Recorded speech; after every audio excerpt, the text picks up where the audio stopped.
आज की कहानी का शीर्षक है श्रीनिवास रामानुजन। दक्षिण भारत के तमिलनाडु राज्य के एक छोटे से शहर ईरोड में 22 दिसंबर 1887 को एक ऐसे बालक का जन्म हुआ जिसने आगे चलकर पूरी दुनिया को अपनी अद्भुत गणितीय प्रतिभा से चकित कर दिया। उस बालक का नाम था श्रीनिवास रामानुजन। रामानुजन का परिवार आर्थिक रूप से बहुत साधारण था। उनके पिता के श्रीनिवास अयंगर एक कपड़े की दुकान में क्लर्क थे और उनकी माता कोमलतमल धार्मिक प्रवृत्ति की महिला थी। परिवार की आय इतनी कम थी कि कई बार 2 समय का भोजन जुटाना भी कठिन हो जाता था। बचपन से ही रामानुजन का स्वभाव अन्य बच्चों से अलग था। उन्हें खेलकूद में अधिक रुचि नहीं थी।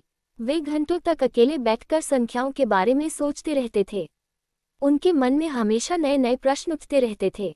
वे अक्सर पूछते, संख्याएं आखिर कैसे काम करती हैं, या क्या हर संख्या का कोई रहस्य होता है। जब वे स्कूल गए तो शिक्षकों ने जल्दी ही समझ लिया कि यह बच्चा सामान्य नहीं है।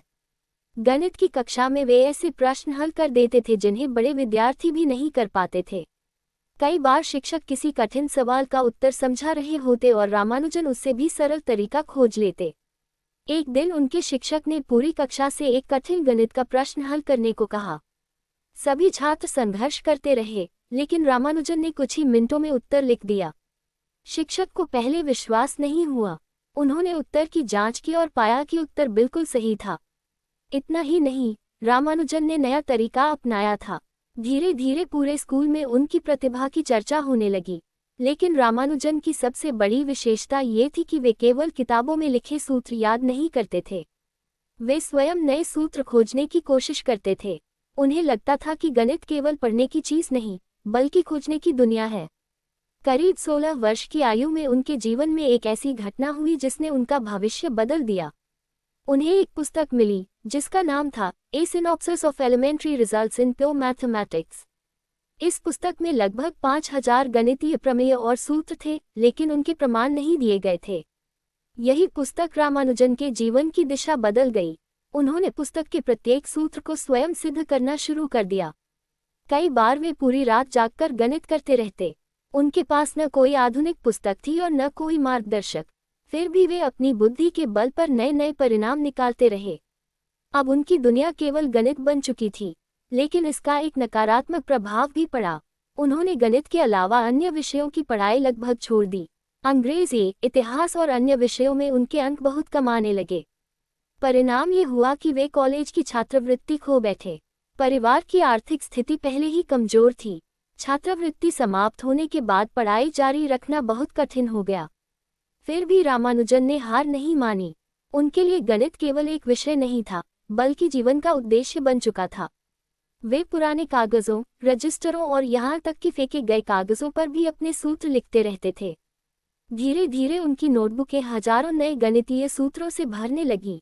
उन्हें विश्वास था कि एक दिन पूरी दुनिया उनके काम को पहचानेगी। कॉलेज की पढ़ाई अधूरी रह जाने के बाद रामानुजन के सामने सबसे बड़ी समस्या थी रोजगार। घर की आर्थिक स्थिति लगातार बिगड़ रही थी। परिवार चाहता था कि वे कोई नौकरी करें, लेकिन रामानुजन का मन केवल गणित में लगता था। दिन रात वे अपनी नोटबुक में नए नए गणितीय सूत्र लिखते रहते। उनके पास न कोई बड़ा शिक्षक था, न आधुनिक पुस्तकें और न ही शोध की सुविधाएं। फिर भी वे ऐसे परिणाम खोज रहे थे जिन्हें उस समय के प्रसिद्ध गणितज्ञ भी नहीं जानते थे। सन 1909 में रामानुजन का विवाह जानकी अम्मल से हुआ। अब परिवार की जिम्मेदारियां और बढ़ गईं। उन्हें नौकरी की आवश्यकता पहले से अधिक महसूस होने लगी। वे अपनी नोटबुक लेकर कई विद्वानों और अधिकारियों के पास गए। अधिकांश लोगों ने उनकी बातें समझी ही नहीं। कुछ ने उन्हें पागल समझा, तो कुछ ने कहा कि बिना डिग्री के कोई उनकी बात पर विश्वास नहीं करेगा। लेकिन कुछ लोगों ने उनकी प्रतिभा पहचान ली। उनमें से एक थे वी रामास्वामी अय्यर, जिन्होंने रामानुजन को प्रोत्साहित किया। बाद में उनकी मुलाकात आर रामचंद्र राव से हुई, जो गणित प्रेमी और सरकारी अधिकारी थे। रामचंद्र राव ने जब पहली बार रामानुजन की नोटबुक देखी तो वे चकित रह गए। उन्होंने कहा, मैं इन सूत्रों को पूरी तरह समझ नहीं पा रहा हूँ, लेकिन इतना जरूर जानता हूँ कि इन्हें लिखने वाला व्यक्ति असाधारण है। उन्होंने आर्थिक सहायता भी दी ताकि रामानुजन कुछ समय तक बिना चिंता के गणित पर काम कर सकें। इसके बाद रामानुजन को मद्रास पोर्ट ट्रस्ट में क्लर्क की नौकरी मिल गई। नौकरी साधारण थी, लेकिन अधिकारियों को पता था कि उनके बीच एक विलक्षण प्रतिभा काम कर रही है। वे काम के बाद भी लगातार गणित करते रहते। अब उनका सपना था कि दुनिया के बड़े गणितज्ञ उनके कार्य को देखें। उन्होंने अपने कई शोधपत्र इंग्लैंड के प्रसिद्ध गणितज्ञों को भेजे। अधिकांश ने कोई उत्तर नहीं दिया। शायद उन्हें लगा कि किसी अनजान भारतीय युवक के दावे विश्वसनीय नहीं हैं। लेकिन सन 1913 में उन्होंने एक पत्र कैम्ब्रिज विश्वविद्यालय के महान गणितज्ञ प्रोफेसर G.H. हार्डी को भेजा। उस पत्र में लगभग 120 अद्भुत गणितीय सूत्र थे। जब हार्डी ने पत्र पढ़ना शुरू किया तो पहले उन्हें लगा कि शायद ये किसी मजाक का हिस्सा है, लेकिन जैसे जैसे वे आगे बढ़े उनकी हैरानी बढ़ती गई। उन्होंने अपने सहयोगी J.E. लिटिलवुड को बुलाया और दोनों ने पूरी रात उन सूत्रों का अध्ययन किया। हार्डी ने बाद में लिखा कि उनके सामने केवल 3 ही संभावनाएं थीं। या तो यह व्यक्ति एक महान प्रतिभा है, या फिर कोई बहुत बड़ा धोखेबाज, या फिर ऐसा व्यक्ति जिसकी कल्पना सामान्य लोगों से कहीं आगे है। कई घंटों की जांच के बाद हार्डी इस निष्कर्ष पर पहुंचे कि रामानुजन वास्तव में एक असाधारण गणितज्ञ हैं। उन्होंने तुरंत रामानुजन को इंग्लैंड आने का निमंत्रण भेजा, लेकिन एक नई समस्या सामने आ गई। उस समय विदेश जाना कई धार्मिक और सामाजिक मान्यताओं के कारण आसान नहीं था। परिवार भी चिंतित था, साथ ही आर्थिक कठिनाइयां भी थीं। कुछ समय तक विचार विमर्श चलता रहा। अंततः मद्रास विश्वविद्यालय ने उन्हें आर्थिक सहायता देने का निर्णय लिया। सन 1914 में रामानुजन समुद्री जहाज से इंग्लैंड के लिए रवाना हुए। उन्हें यह नहीं पता था कि यह यात्रा केवल उनके जीवन की नहीं, बल्कि गणित के इतिहास की भी सबसे महत्वपूर्ण यात्राओं में से एक बनने वाली है। कैम्ब्रिज पहुंचते ही हार्डी ने उनका गर्मजोशी से स्वागत किया। जल्द ही पूरी यूनिवर्सिटी उनकी प्रतिभा की चर्चा करने लगी। एक साधारण भारतीय युवक जिसके पास कोई बड़ी डिग्री नहीं थी, अब दुनिया के सबसे प्रतिष्ठित विश्वविद्यालय में महान गणितज्ञों के साथ काम करने वाला था। कैम्ब्रिज विश्वविद्यालय पहुंचने के बाद श्रीनिवास रामानुजन का जीवन पूरी तरह बदल गया। अब वे दुनिया के सबसे प्रसिद्ध गणितज्ञों के साथ काम कर रहे थे। Professor G.H. हार्डी उनकी प्रतिभा से इतने प्रभावित थे कि उन्होंने कहा था, ग्रेटर देन रामानुजन जैसा गणितज्ञ 100 वर्षों में शायद ही एक बार जन्म लेता है। हार्डी और रामानुजन की जोड़ी ने गणित के कई कठिन क्षेत्रों में नए नए शोध किए। विशेष रूप से संख्या सिद्धांत, नंबर थियरी, अनंत श्रेणियां, इन्फिनिट सीरीज, विभाजन फलन, पार्टीशन फंक्शन और मॉड्यूलर समीकरण ऑफ मॉड्यूलर इक्वेशंस में उनके कार्य ने गणित की दिशा बदल दी। सबसे आश्चर्य की बात यह थी कि रामानुजन अपने अधिकांश सूत्र बिना लंबी गणनाओं के लिख देते थे। वे कहते थे कि कई बार समाधान उन्हें अचानक मन में दिखाई देता था। बाद में हार्डी और अन्य गणितज्ञ उन सूत्रों के प्रमाण खोजते थे। उनकी नोटबुकों में हजारों ऐसे सूत्र थे जिनमें से कई का प्रमाण उस समय किसी के पास नहीं था। आने वाले दशकों में दुनिया भर के गणितज्ञों ने उन सूत्रों का अध्ययन किया और पाया कि उनमें से अधिकांश सही थे। कैम्ब्रिज में रहते हुए उन्होंने अनेक शोध पत्र प्रकाशित किए। उनकी ख्याति तेजी से बढ़ने लगी। लोग उन्हें भारत का महान गणितज्ञ कहने लगे।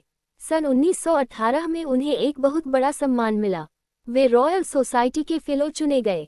उस समय ये दुनिया के सबसे प्रतिष्ठित वैज्ञानिक सम्मानों में से एक था।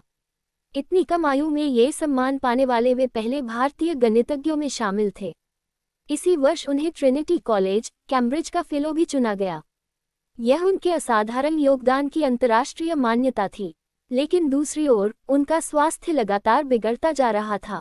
इंग्लैंड की ठंडी जलवायु, सीमित भोजन, युद्धकाल की कठिनाइयां और लगातार काम करने की आदत ने उनके शरीर को कमजोर कर दिया। वे लंबे समय तक बीमार रहने लगे। कई डॉक्टर उनकी बीमारी का सही कारण समझ नहीं पाए।